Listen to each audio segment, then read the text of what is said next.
Français parlent aux Français. Bienvenue dans ce format intitulé « L'effondrement en bref ». Plongeons directement dans les actualités chaudes du moment pour tenter d'y voir plus clair sur les événements en cours sur le plan international. Voici le développement des 24 dernières heures. Le ministre de la Défense russe, Andreï Belousov, est arrivé aujourd'hui en visite surprise en Corée du Nord. Il a salué un renforcement des liens de Moscou avec Pyongyang, lié notamment à la Russie par un traité de défense mutuelle.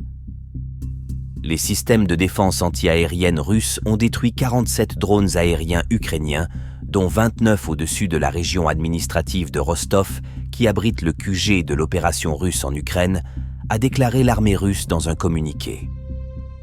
Le gouverneur local, Yuri Sliusar, a fait état sur Telegram d'une attaque de drones massive ayant visé sa région.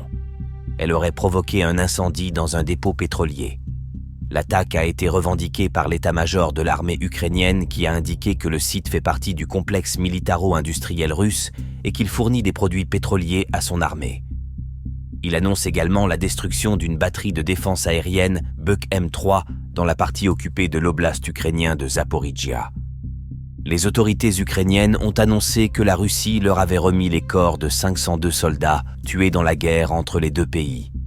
C'est le deuxième rapatriement de ce type ce mois-ci, Kiev ayant récupéré début novembre les corps de 563 soldats. Les corps seront identifiés dans les plus brefs délais, a précisé l'organisme de coordination pour les prisonniers de guerre. Le chancelier allemand Olaf Scholz et le président ukrainien Volodymyr Zelensky doivent s'entretenir aujourd'hui au sujet de la guerre qui l'oppose à la Fédération de Russie. Par ailleurs, le Premier ministre géorgien Irakli Kobakidze a annoncé jeudi le report à la fin 2028 des négociations d'adhésion de son pays à l'Union européenne.